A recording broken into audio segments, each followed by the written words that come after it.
কত টাকা জমি জালিয়াতি করেছিলে তুমি? ব্যাংক থেকে আনতে হয়েছিল টাকা?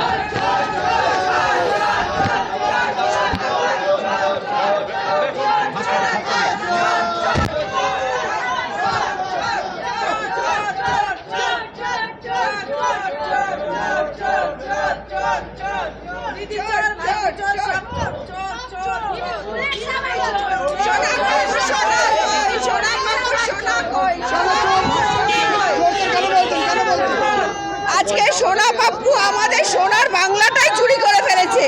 সেই জন্য আজকে এই সোনা পাপ্পুদের মতো গোটা বাংলায় যে দুর্নীতি চলেছে, আমাদের মুখ্যমন্ত্রী, নতুন মুখ্যমন্ত্রী এসে এই সোনা পাপ্পুদের কাছ থেকে সোনার বাংলা ফিরিয়ে আনার জন্য সমস্ত লোককে অ্যারেস্ট করছে, এই দুর্নীতিগ্রস্ত লোককে। এবং যা মুখ্যমন্ত্রী যেসব পদক্ষেপ নিচ্ছে, সারা পশ্চিমবঙ্গবাসী আজকে আবেগে আপ্লুত যে হ্যাঁ, এই সোনা পাপ্পুদের জন্য আমাদের সোনার বাংলা হারিয়ে গেছিল। আজকে সোনা পাপ্পুদের জেলে পুরে আবার সোনার বাংলাকে ফিরিয়ে আনবে।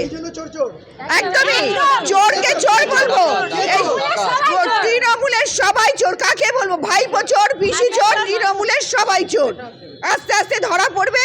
এবার আসল মাথারা অপেক্ষা করুন, কাল পরশুর মধ্যেই হয়তো আসল মাথাটা আসছে।